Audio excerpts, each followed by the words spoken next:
grande Pacho. E vocês viram ali que o Ramon participaria hoje com a gente.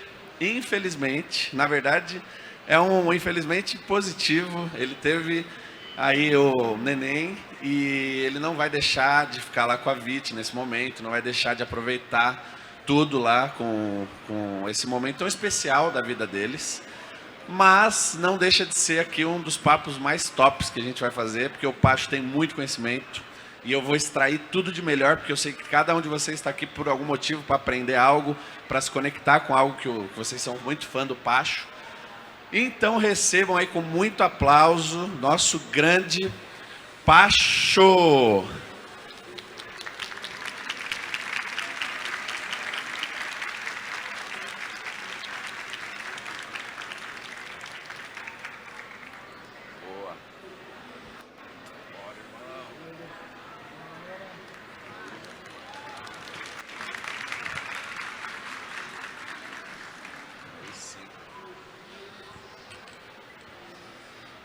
Bora começar esse papo, hein?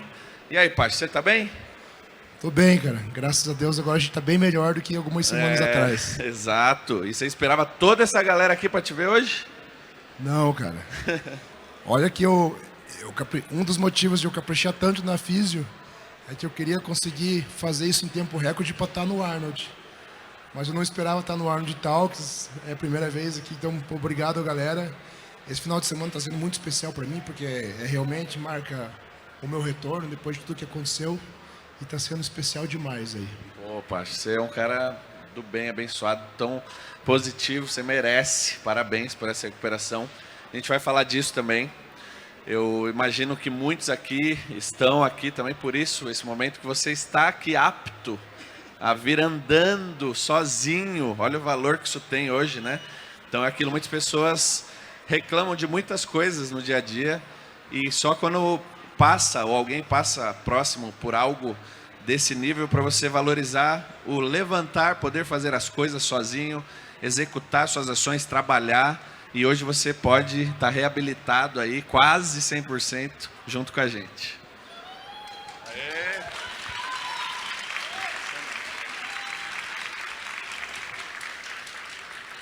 Cara, logo depois do acidente ali, depois da cirurgia, a gente começa a dar valor a umas coisas que a gente não percebe. Eu lembro do primeiro dia que eu consegui ir ao banheiro. Você fala, hoje eu consegui ir ao banheiro, né? Consegui ir ao banheiro sozinho. Consegui ir ao banheiro sozinho sem precisar do oxigênio. Consegui dar os primeiros passos sem a muleta. Eu estou andando já sem muleta, mas como eu ainda manco um pouco e aqui é muito grande, ia acabar sobrecarregando. Então a gente, cara, estou respirando sem oxigênio. Acho que dá valor a muita coisa que a gente nem imagina.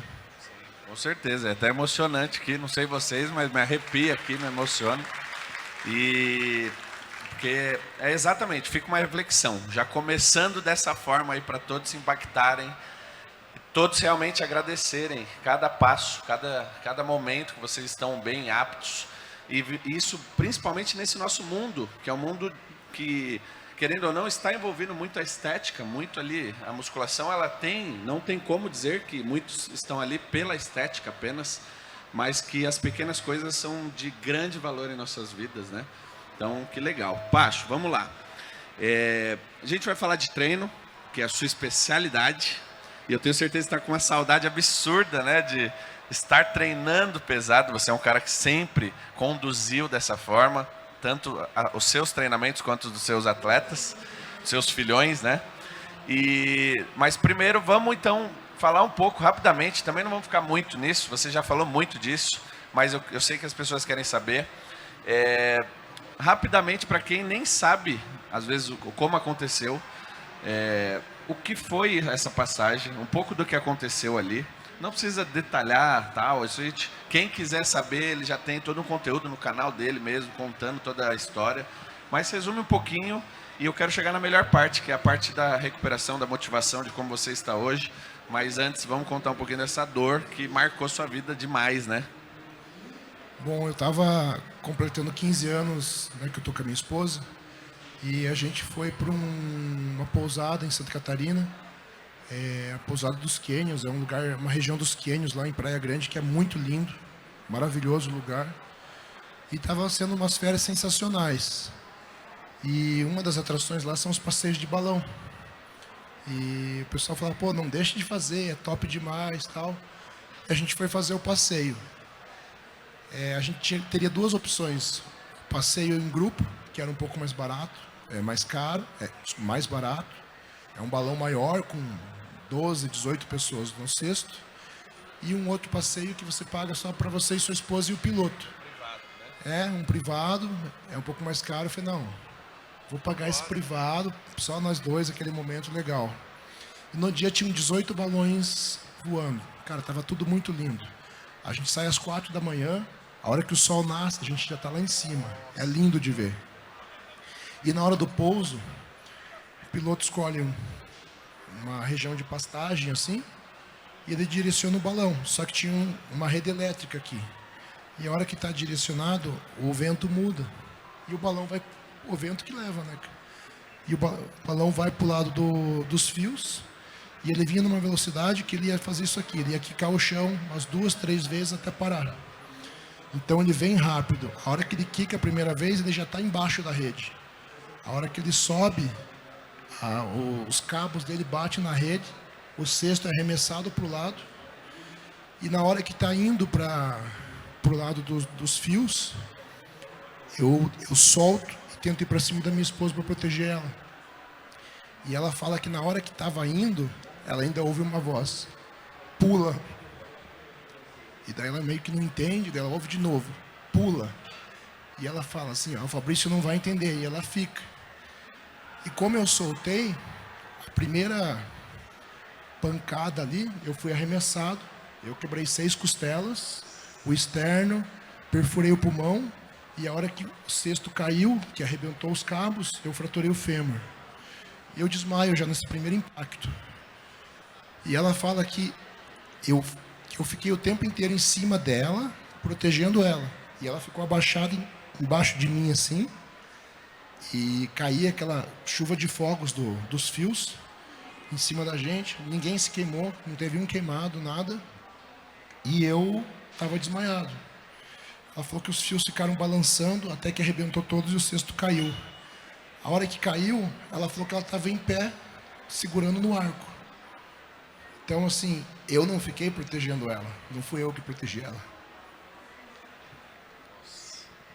Poderoso. E aí, a hora que cai, ela fala que ela sente quebrando a tíbia.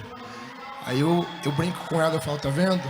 O teu anjo mandou você pular, você não ouviu, aí ele teve que te proteger. Nossa. Eu devo ter ficado pulando em cima dele, que eu fui arremessado. Sim. E depois ele falou, você vai pelo menos quebrar a tíbia, porque você não me ouviu, né? Tu brinca assim. E, cara, daí a gente ficou 1 hora naquele cesto, era um pasto, vaca em volta, tinha muito mosquito. Ela fica com a perna pendurada e a tíbia dela quebrada no meio, tíbia e fíbula, então fica caída, assim, tipo a perna do Anderson Silva. Sim.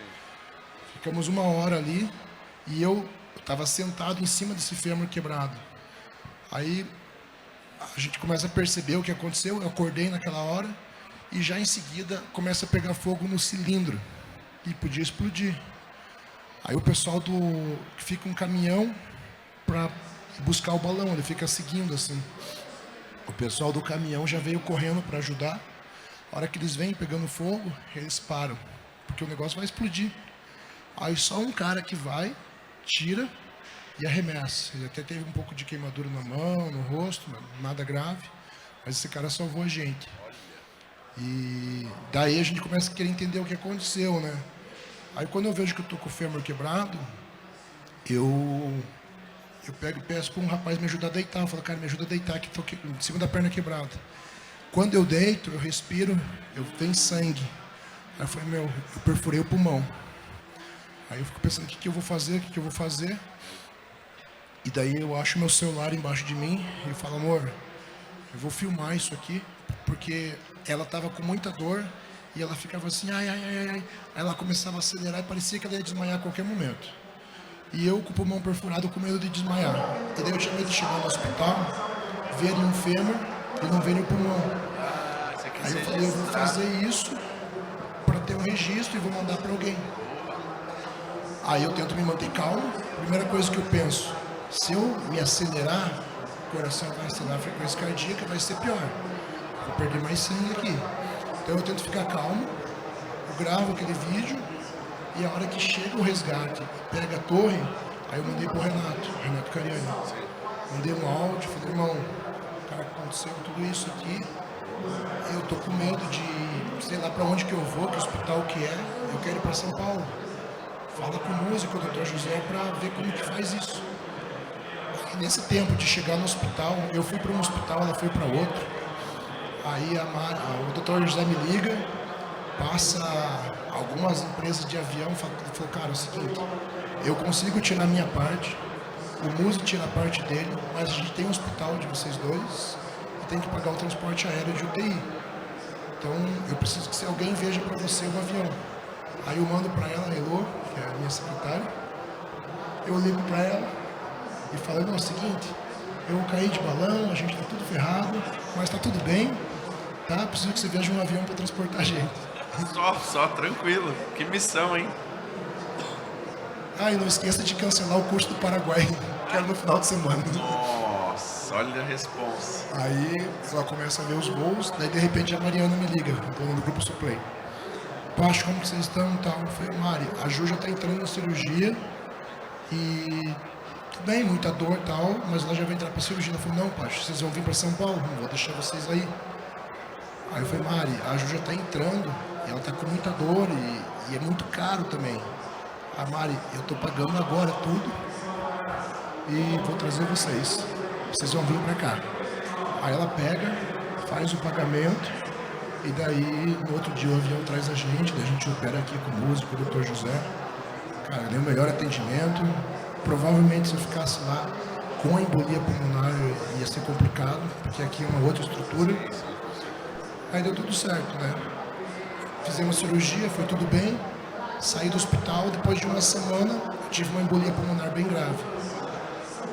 Uma placa de gordura saiu do fêmur, subiu, passou o coração, passou a artéria pulmonar, aí se espalhou para os dois lados do pulmão, tinha trombos de 6 centímetros. O Dr. José falava, cara, Deus gosta muito de você, não era para você estar aqui.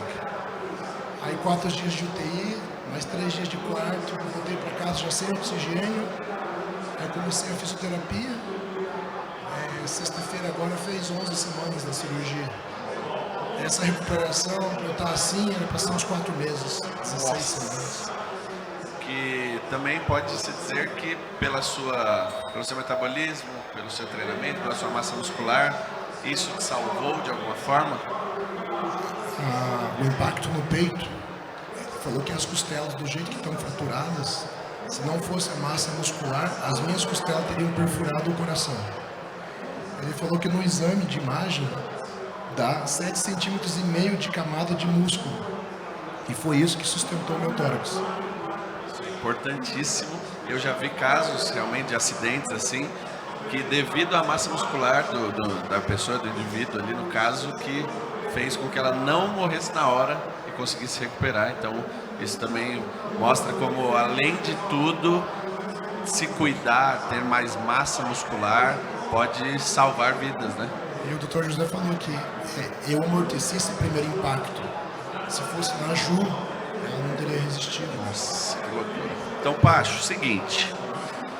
Eu e o pessoal do Arnold preparamos umas surpresas que eu não sei se você está preparado para isso. Mas a equipe aqui, ó, já tá... A equipe tá no esquema isso aí? Será que o Pacho vai gostar? Será, galera? Então vamos lá. Roda aqui, Pacho. Só para você dar uma olhadinha, vamos ver o que você acha disso aqui, ó. Olá, eu sou Zé Carlos Garcia. Eu vou falar do Fabrício Pacholossi, um grande amigo meu. Nos conhecemos também com lesões, infelizmente, mas ele é uma pessoa que tem uma capacidade de reabilitação, uma capacidade de querer se doar, de querer fazer bem para as pessoas, que leva ele mais adiante. A sua mulher, por exemplo, ela estava numa situação crítica no último acidente dele, e ele colocou o próprio corpo para poder tentar protegê-lo. Então ele é um exemplo para a gente seguir. Ele é uma pessoa que faz tudo da forma mais correta possível. Ele é um soldado, que falava antigamente, soldado prussiano. Então eu tenho muita admiração por essa pessoa, eu tenho muita admiração pelo trabalho dele, eu tenho muita admiração por ele como pai, como marido, e quanto que ele cuidou desses atletas que estão aí e que estão tendo uma performance exemplar no Brasil. Um abraço, tá? Espero que você continue a ser esse grande homem sempre. Olô! Foi um dos caras que salvou minha vida, cara. Devo muito a ele, cara. Que top, né? São momentos únicos que vocês viveram juntos ali, né? Tenho certeza que tem uma admiração absurda. Eu não conhecia pessoalmente ele antes de tudo isso, cara. Ele me estendeu a mão, ele não cobrou um centavo por todo o trabalho que ele fez, tá tendo as consultas, tudo. E, cara, eu e minha família devemos muito a esse cara. Com certeza. Então, agora vamos falar de coisa boa. Vamos falar da sua reabilitação. Você já está podendo fazer algum exercício, ainda somente fisioterapia? E qual é a progressão agora que você está bem já? Como que estão os seus planos para os próximos meses aí? Então, essa parte foi muito importante. Eu tive 2 fisioterapeutas comigo, o Cris e a Dani, que é minha cunhada. Então o Cris cuidou da parte mecânica e a minha cunhada se mudou para casa por alguns meses. Então eu fazia um intensivo de 6 vezes na semana, 2 fisioterapias por dia. Então isso ajudou muito no processo. Quando eu voltei da embolia pulmonar, depois de 2 semanas eu já fui para academia. Para um osso consolidar, ele precisa ter pressão. Então, por isso que hoje a recuperação é muito mais rápida, né? Antes, o que era feito? Gesso e deixava a perna lá. Tirava depois de 2 meses, a perna estava morta, né? Essa tecnologia não, é uma haste de titânio que vai no osso todo, ela entra aqui perto do quadril, pega o osso todo, e isso aqui fica muito mais difícil de quebrar agora. Da minha esposa na tíbia, né? E a gente já depois, no outro dia, começa a andar com o andador e apoiar o pé no chão, porque é isso que vai fazer acelerar o processo. Então, depois de 3 semanas eu fui para academia. O primeiro treino era aquela coisa assim, eu tinha que pegar a perna, colocar, eu lembro que o primeiro exercício foi um adutor.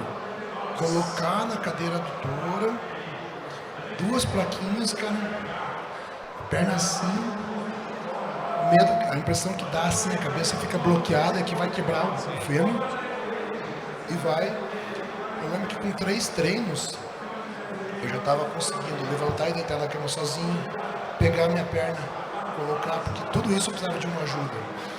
Então a musculação em volta, você vai ligando o que está desligado ali. Deus, pra você ver, né, Pacho? Que loucura! E antigamente era normal você ver um monte de gente engessada por aí. Até a gente brinca que às vezes você machucou algo, a pessoa tinha medo de entrar lá e já sair engessada por qualquer motivo. E olha como é importante a reabilitação, o exercício, a físio, que é a primeira parte da reabilitação, e a musculação. E a musculação é muito além do que muitos pensam. A musculação é muito além de apenas estética, é apenas competir, apenas, né? Sendo que, lógico, é difícil, mas ela é muito maior. A musculação é vida, a musculação ela é para todos, né? Para todas as faixas etárias, para todos os objetivos. E fez uma construção agora, uma reconstrução, né? Da sua perna e das suas lesões, né?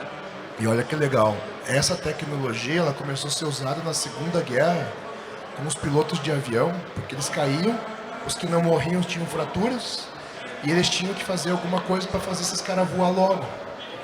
Então eram poucos pilotos, né? Pouca gente com conhecimento. Então quem era piloto, eles começaram a colocar uma haste dentro do osso. Era comum fratura de fêmur nos pilotos, então jogavam uma haste e quanto antes o cara voltava a voar. Lógico, hoje daí já é muito mais aperfeiçoado, mas é algo assim, cara, incrível. Você sai da cirurgia no outro dia você está andando, é inacreditável. Isso é muito, muito absurdo de positivo, né? E agora você já voltou às atividades, você ainda está reduzido com isso. Muita gente quer saber agora como estão com os seus atletas. Então, quais são os próximos passos também agora em competições, dessa galera aí que você cuida tanto, né? Então, há 3 semanas atrás, eu voltei com o Nescau.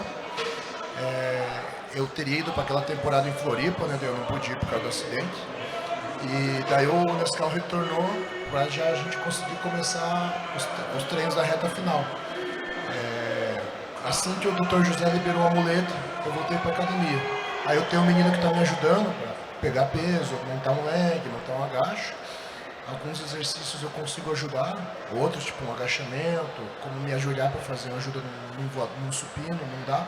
Aí o Matheus me ajuda. Então eu voltei com o Nescau e daí eu tinha combinado que até o Arno ia trabalhar com o Nescau, ele estava fazendo 2 treinos por dia. Eu estava acompanhando os 2 treinos por dia. Mas foi melhor do que eu esperava. Eu falei, eu acho que dá para colocar mais um atleta no dia. Eu estava com medo de como ia ser a minha resposta. Andar, né? Porque até então era fisioterapia e sofá. Mas foi tranquila. Daí eu voltei com o Rafa e com o Zanca também. Legal. Então esses atletas eu já voltei. O Ramon, a gente tinha combinado de voltar para os treinos amanhã. Mas agora com o nascimento da Clarinha, filha dele, acho que ele vai ficar, deixar ele aproveitar uns dias, vou dar uma semana a mais para ele.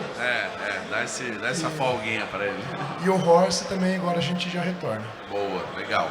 E uma coisa que impactou muitos, como que foi a sua perda de peso, né? Então, para quem não sabe, quantos quilos que você perdeu desde o acidente? Perdi 18 quilos. 18 quilos, galera. Só que esse cara treina, quantos anos de treino, Pacho?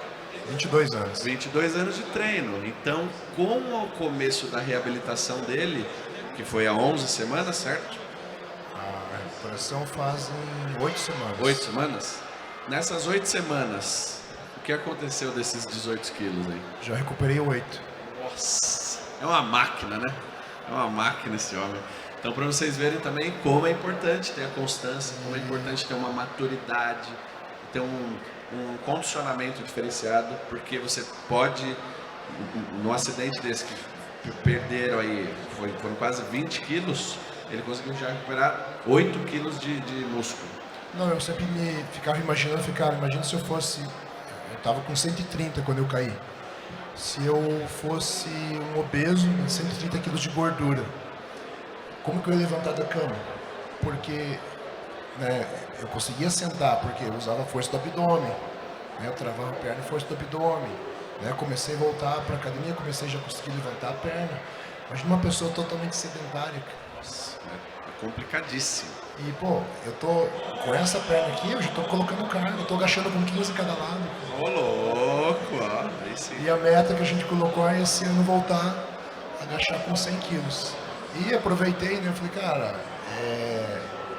uma coisa ruim que aconteceu, eu tenho que tirar alguma coisa boa disso. Então teve a proximidade com meus filhos, meu pai ficou um mês, meus pais um mês comigo.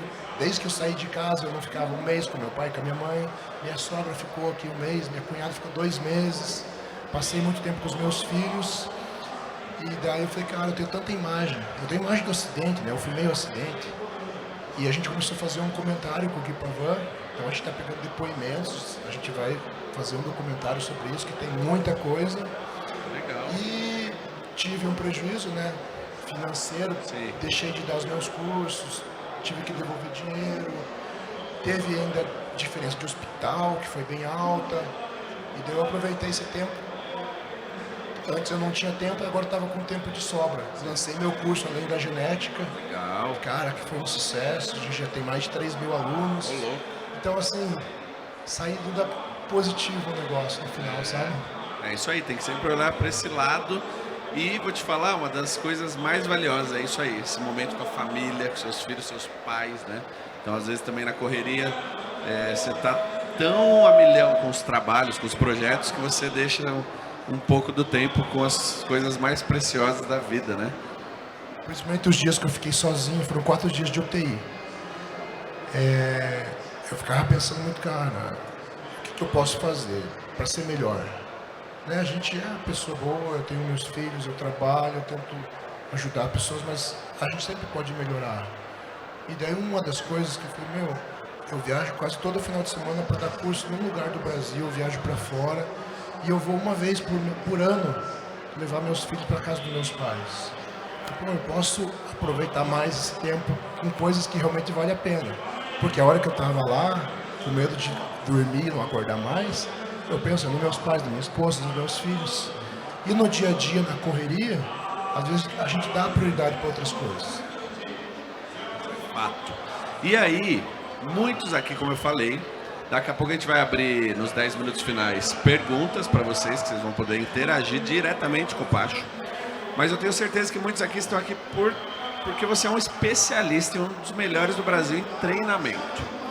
Então, o que eu gostaria que você compartilhasse com muitos grandes, novos entrantes na população, algo que pode mudar mais o pensamento deles, algo que pode fazer com que eles realmente tenham o pé no chão de não misturar as coisas e querer fazer aquelas milhão de técnicas, ver uma coisa de um, misturar uma coisa do outro. Você que é um cara inteligente, tem uma autoridade absurda para isso. O que você pode dar diretamente uma dica de treinamento para esses novos entrantes?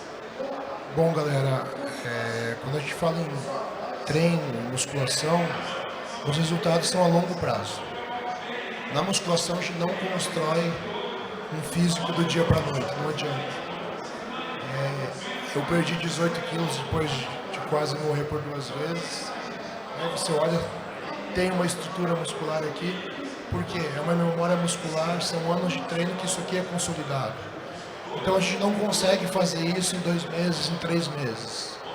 E a maioria das pessoas que iniciam na academia querem resultados para ontem, aquele imediatismo.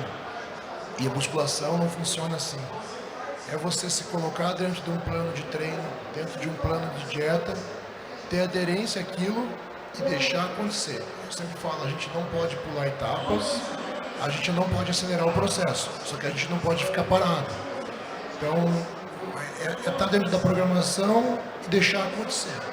Se eu começar a tentar pular etapas, não vai dar certo. Só que eu não posso ficar parado.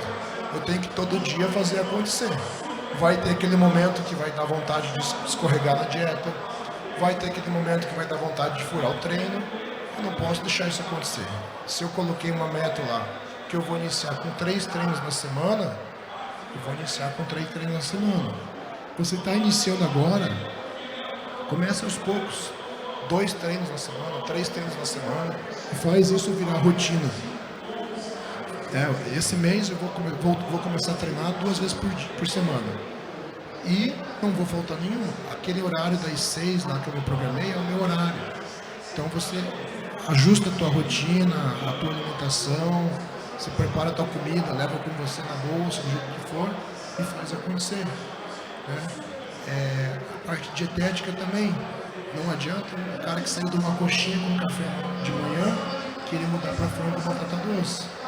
Mas se ele mudar para um pão francês, um peito de peru, não é a melhor opção, mas já vai ser melhor. Né? No meio da manhã, ele não precisa fazer uma marmita, mas se ele colocar uma fruta, já vai estar ótimo. Né? No próximo mês, ele coloca uma fruta junto com uma dose de whey e ele vai progredindo. Né? Então a gente precisa de orientação, vocês precisam ter orientação, mas comecem do simples, do básico. Eu acho bem legal um estudo sobre treino para iniciantes que ele pegou 2 grupos e colocou o grupo 1 para fazer adaptação, ganhar amplitude de movimento, controle, progredir força, colocou um segundo grupo com técnicas avançadas. O resultado no final foi o mesmo.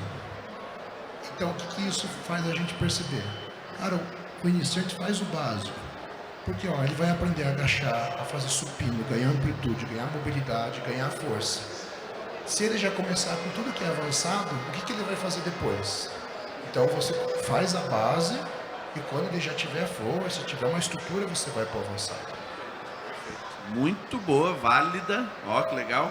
E complementando, uma dica muito básica que eu sempre falo e complementa tudo que você falou, são de pequenas metas. Muita gente tem uma meta, então fala, pô, quero chegar no shape do Ramon, quero chegar no shape do Kaique, do Zanca. Só que isso é uma meta longe, né, Pacho? Então, sempre construa pequenas metas, metas diárias. O que eu preciso fazer hoje, que se eu manter por uma semana, por um mês, por um ano, eu vou chegar lá, né? Então, pequenas metas que você vai cumprindo, você vai chegar na sua grande meta. Então, sempre pensa isso e vença todos os dias e valorize suas pequenas vitórias diárias. Deixa eu dar um exemplo de metas que foram pequenininhas. Ele já tinha essa meta alta e ontem a gente pode dizer que a gente chegou lá, chegou muito próximo, o Nescau. O Nescau a gente já está há 10 anos trabalhando junto. Esse ano fazemos 11. A gente sempre trabalhou lá do início com a meta de um dia chegar no Olímpia. Ontem ele ficou em segundo lugar, então passou muito pertinho. Eu vi. Quando ele iniciou comigo, o Nescau ele já não é tão novo, mas ele é novo no esporte. Tem um pouco mais de 10 anos de treino. Para um bodybuilder isso é pouco. Ele tinha 100 quilos, natural, meio redondinho. Ele falou, cara, eu quero competir. E eu comecei a trabalhar com ele. A gente estreou na categoria 85 quilos. Ontem o Nescau competiu com 105. Então a gente colocou 2 quilos por ano, é a nossa média, né? Ao longo de 10 anos. Ele chegou no nível profissional e está ali para a nossa vaga no Olímpia, que era o sonho. Então a gente colocou uma meta, mas a gente tinha metas pequenas. Perfeito. Então, assim, a gente estreou com 85, a meta era ganhar o Paranaense. Depois, de 2 anos depois, a meta é ganhar um brasileiro. E foi indo, e a cada ano colocando mais peso, mais peso, mais peso. E tá aí. Aos poucos, a gente vai construindo tudo isso. Tá quase lá no sonho dele, que é uma meta, que é competir, pisar no palco do Olímpia. E olha só o que ele falou, hein? Vocês aí que querem ganhar 5 quilos em uma semana, 5 quilos em um mês, um atleta Nescau profissional hoje, né? Com um grande treinador ao lado, sabe e entende que é aos poucos, 2 quilos por ano de massa muscular, massa magra, né? Trazendo o melhor dele. Muito top. Mais uma coisa que muitas pessoas têm dúvida, eu tenho certeza que vai ajudar muitos daqui. Está muito na internet, agora tem de tudo, né, Pacho? Você deve ter ver umas coisas que você dá risada, né? Então, muitas pessoas estão falando sobre periodização. Periodização é importante no treino. O que você dá de dica para quem não sabe nem o que é isso? Como ela faria um entendimento do que é uma periodização para ela saber que não é simplesmente chegar lá e fazer o treino dela todos os dias e só mudar um exercício ou outro, e sim pensar na estrutura do treinamento dela, para ela ter mais resultados cada vez mais. Bom, galera, a periodização são períodos de treinamento, né, que a gente vai ter, né, os treinos de adaptação, os treinos já voltados com maior intensidade e treinos depois de um período regenerativo, os treinos de deload. Então, por exemplo, o Nescau competiu ontem. Provavelmente a gente vai pegar mais um campeonato.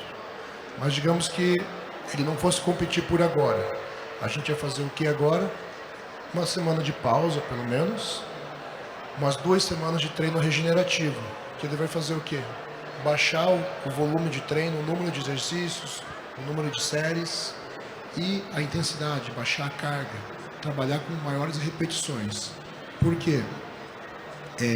Eu preciso recuperar as articulações dele, eu preciso dar essa pausa, é importante. Se eu ficar o ano inteiro no 100%, vai chegar uma hora que ele não vai responder e que ele vai começar a ter lesões. O que acontece com quem não tem esse entendimento, não tem esse cuidado? Chega aquela hora que já chegou no 100%, ele precisa da pausa. E a pessoa acredita o quê? Não estou evoluindo, eu tenho que treinar mais. Tem que colocar mais peso. Mais peso, vou treinar mais vezes na semana, não vou dar dia de descanso, e aí eu erro. Então, vai ter, né, depois de um período, esse treino regenerativo é importante para a saúde articular. Se eu trabalho ali com 6, 8 movimentos, cargas altas, eu não vou ter, você causa cargas muito altas, vão gerar esse estresse articular. E quando eu trabalho com essas repetições maiores, o tendão ele é pouco irrigado, né? Os ligamentos são pouco irrigados. Eu consigo ter um fluxo de sangue melhor nas articulações, a chegada de nutrientes, e vão ser movimentos que eu vou estar dando essa pausa para a articulação. Então, a gente não deixa de treinar, né? Fica ali pelo menos uma semana de folga, mas ele precisa desse período com mais repetições, maior fluxo sanguíneo chegando em tecidos menos irrigados, e depois a gente vai começar a adaptar ele. Passou as 2 semanas de regenerativo, eu não vou colocar o Nescau para voltar a agachar com 300 quilos, que foi o auge dele. A gente vai fazer a base, né, voltar aos poucos e progredindo carga. Depois de algum tempo ele vai estar já no auge dele, aí sim com uma alimentação melhor, né, porque nesse período que ele viveu agora muito baixo carboidrato, poucas calorias. Então quando ele já estiver no auge ali do treinamento, ele vai também estar no auge da dieta, e daí ele vai estar nas maiores cargas dele. Então tem todo esse cuidado. Em média, os meus atletas, a cada 8 semanas de treino pesado, eles vão ter uma semana de regenerativo. Claro que isso a gente tem que encaixar conforme o calendário. Tipo, eu tive que dar uma estendida nisso, porque há 8 semanas atrás, 9 semanas atrás, ele estaria batendo 8 semanas de treino. Mas estava na reta final, então não vou ter que estender ou diminuir. Então isso também tem que acompanhar o calendário ou o feedback do atleta. Você começa a perceber que o teu cotovelo começou a pegar no testa. Aí beleza, aí você deixa de fazer o teste. Aí começou a pegar no supino, aí começou a pegar no pulo.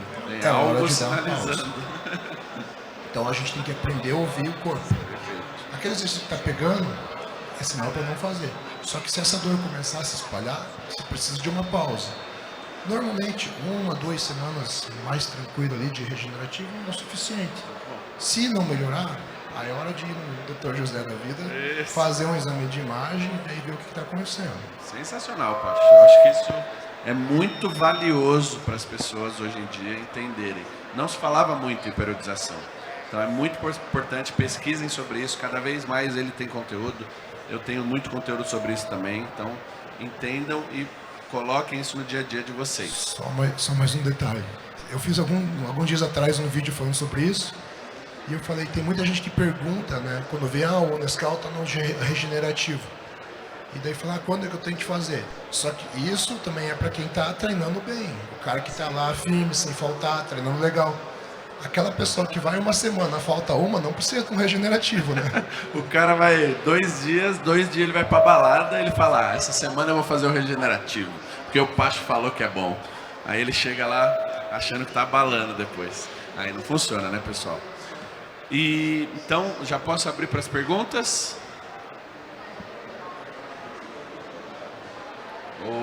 Já pode abrir para as perguntas? Então, pessoal, quem tem uma pergunta inteligente, legal, que agregue, manda bala aí. Vamos até você, fala seu nome e manda a pergunta braba aí. Boa tarde, eu me chamo Flávia. Professor, a gente sabe que o senhor sempre, além de um grande treinador, também como pessoa, você sempre procura conciliar um bom consenso do trabalho. E buscando isso depois de toda essa nova experiência que aconteceu na sua vida, o que você leva hoje? Qual a lição que você tem hoje? Que eu tenho certeza que renasceu um novo Pachalok depois de tudo isso, pessoal e profissionalmente. Eu acho que a principal lição para mim, e que eu vou poder passar à frente, é realmente dar importância a essas coisas simples da vida, né? Mas que são as mais importantes. Família, filhos, esposa, pais, aquelas pessoas que no momento que eu estava ali na maior dificuldade, eram as pessoas que eu tinha medo de nunca mais ver. E como a gente está tão próximo, às vezes outros compromissos a gente acaba atropelando aqueles momentos, né? Sim. Então, com certeza, eu passei a dar muito mais importância a isso. Uma coisa que me marcou muito foi o dia que eu saí para consulta e o exame que eu descobri que estava com a embolia. E tava meu filho com a minha filha almoçando, junto com a nossa babá. E a gente na correria, atrasado. Tchau, Pedro, tchau, Lala. E foi embora. E quando eu tava no hospital, eu falava, meu, eu podia ter ido até a mesa e dado um beijo e um abraço neles. E isso é uma coisa que eu nunca mais vou deixar de fazer. Pode estar o atraso que for, que eu vou lá dar aquele abraço apertado, aquele beijo neles antes de sair de casa.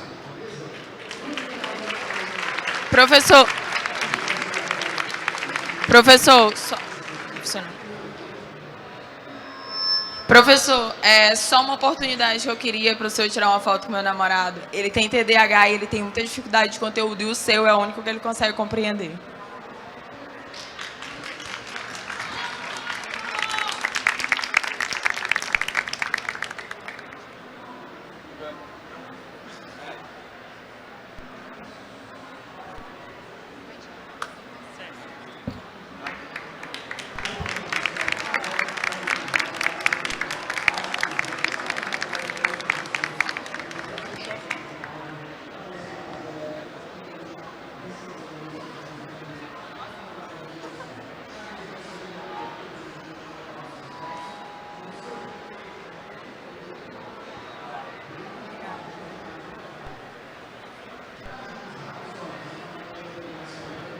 Boa tarde, Pacho. Minha pergunta é o seguinte, sobre volume de treinamento. De acordo com a sua experiência e sua opinião também, sobre prescrever treino, visando apenas a variância de volume, sobre o volume de treinamento, visar apenas a variante como a quantidade de séries. A gente não se importar para o peso, para a carga, no volume de treinamento do aluno. Eu faço essa pergunta porque é difícil a gente controlar em consultoria online a carga do aluno. Geralmente ele consegue mais seguir a quantidade de séries que a gente passa. Então, visando a prescrição de treinamento, apenas o volume de séries, você acha que vale a pena? Você acha que o aluno tem resultado sem se importar muito com a carga? Eu digo não se importar justamente porque é difícil eles seguirem a carga como uma variante. Geralmente ele vai seguir provavelmente só a quantidade de séries semanais. Então, se eu calculo um volume de treino semanal adequado, mas eu não consigo controlar a carga dele, você acha que vai dar certo em relação a resultados? Cara, vai dar certo, mas não é a mesma coisa do que se você tiver com o atleta. Porque isso vai variar muito. Então, por exemplo, assim, ó, o William Martins, ele suporta um volume de treino muito maior do que o Brandão. O Brandão é um cara que, principalmente de reta final, ali 2 últimas semanas a gente está treinando, chega um momento do treino, você está tentando o peito. O peito do Rafa fica branco, não está mais aquele aspecto vermelho. Encerra o treino. Se eu continuo com ele, dia seguinte ele vai estar 2, 3 quilos a menos. O William já não, cara. O William é tipo um tanque de guerra. Ele aguenta mais volume, só que também ele tem mais dificuldade para secar e o corpo dele varia menos, tanto para mais quanto para menos. Com ele é um volume de treino maior, é mais tempo de dieta. O Rafa, ele tem essa variação maior para menos, mas também com ajustes menores tem a resposta para mais, é uma individualidade deles. Então, quando eu estou junto ali olhando, é muito mais fácil para eu controlar. Quem eu controlo à distância, aí eu vou me basear mais pelo volume, né? O que eu prego para eles? A importância de chegar à falha, a tal série tem que ser falha. Às vezes eu peço algum vídeo, né? Me manda vídeo do treino de costas. Eu estou achando que costas não está legal. Cara, me manda vídeo da última execução de cada exercício. Aí você vai ver, pô, o cara está longe da falha, você vê que está leve. Então eu consigo ter algum controle assim. Mas no online realmente vai ser mais pelo volume de treino. E daí essas atualizações frequentes para você ter ideia da resposta dele, né? Então, de alguma forma você tem que aproximar esse contato para você ver realmente como está respondendo, o que está respondendo mais, o que está respondendo menos, e você ir conseguindo fazer o ajuste. E daí, em geral, eu acabo trabalhando com um volume um pouco maior no online. Porque eu sei que ali comigo eu consigo puxar mais dele. E no online eu acabo compensando um pouco mais com o volume.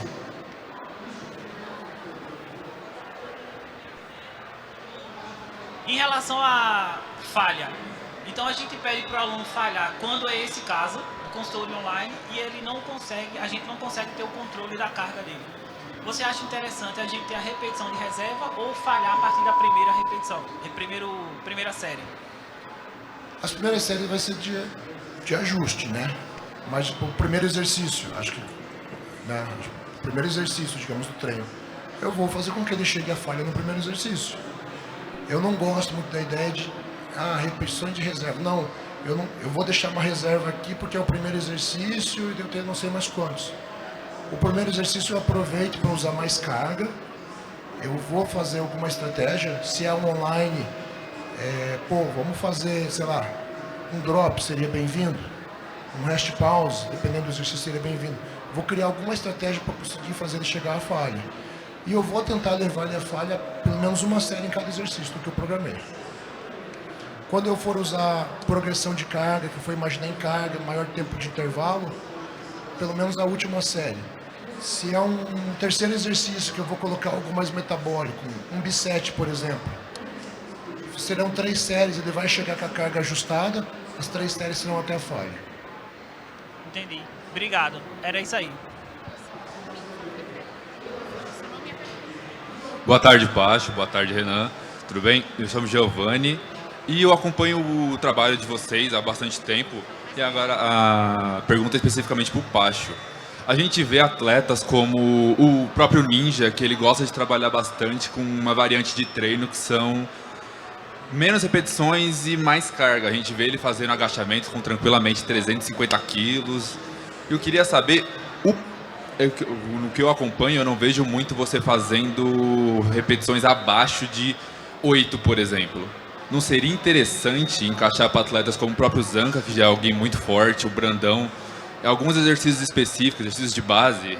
A gente vê remada curvada, agachamento livre, terra e o supino com barra, exercícios que são muito bons para a produção de força, que aí progrediria a carga no geral para todo mundo na constância, que seria encaixar exercícios de força junto com exercícios mais metabólicos. O porquê que você, como profissional, não vê sendo tão interessante se encaixar para esses atletas exercícios com menos repetições e mais carga? Cara, eu acredito que, pensando em bodybuilding, em hipertrofia, a melhor zona de repetições é de 6 a 12. Pensando numa carga legal, vai ser uma carga interessante e também um risco de lesão. A gente fez lá ano passado um agacho com Nescau de 300 kg com 3 repetições. E realmente você vai ver eu fazendo pouco. Eu acho que o risco não compensa, já que não é o objetivo final dele, né? A carga. E eu entendendo que a melhor zona seria de 6 a 12, eu prefiro ficar nisso. Vai ser difícil eu trabalhar, é bem difícil realmente eu trabalhar abaixo disso. Então, eu começo com zonas de repetições maiores, 15, 20 numa primeira série de preparação, 10, 15, 8, 12, 6, 10. É mais ou menos esse o padrão de repetição que eu gosto de trabalhar, acreditando que é a melhor zona de repetição e também para não expor ele ao risco de cargas tão altas que eu não vejo a necessidade. E sobre atletas naturais, o que você diria sobre a questão de periodização, que a gente vê bastante pessoas no Instagram, como por exemplo Thales, Facim, o Jove, eles passam bastante recomendação de periodização ondulatória, que aí seriam semanas onde você tem um estímulo um pouco mais metabólico, trabalhando entre 10 e 15. A gente também vê semanas focadas mais em força, entre 6 a 8. Para atletas naturais, você acha que isso é um método válido para progressão de carga numa constante? Cara, eu acho que sim. Não é o que eu costumo trabalhar, mas é interessante. A gente vê pessoas tendo bons resultados com isso. Mas eu gosto muito de trabalhar misturando as duas coisas. No mesmo treino você tem um exercício base, tipo agachamento, progressão de carga, chegando numa última repetição, né, carga alta, um 6, 10 ali para a máxima repetição. E também tendo no mesmo treino uma cadeira extensora com mais repetições, pico de contração, alguma coisa assim. O cuidado que a gente vai ter quando é um atleta natural. A base de treino que usa é mais ou menos parecida, só que o natural eu não vou conseguir usar um volume de treino tão alto. Talvez o natural, aquelas estratégias que eu faço de 2 treinos de costas no mesmo dia. Cara, é muito desgastante. Eu não usaria para um natural. Talvez um natural com uma genética muito absurda, porque a maioria vai acabar se desgastando. Então, no natural, a gente vai ter que ter um cuidado maior ali com o volume e com a dieta, tanto para você aumentar ali no off, quanto para você sugar ele no pré-conta. Perfeito, tamo junto. Então é isso, pessoal. O nosso tempo já deu, infelizmente, com o Pacho. Hoje ainda teremos muitos bate-papos sensacionais. Então eu quero agradecer demais. Pacho é um cara sensacional. Merece aplausos de verdade aí. E tenho certeza que eu falo por muitos que a gente está muito feliz, muito grato de você estar aqui bem. E assim, ó, em pé, sozinho, feliz, bolado demais. Valeu, galera.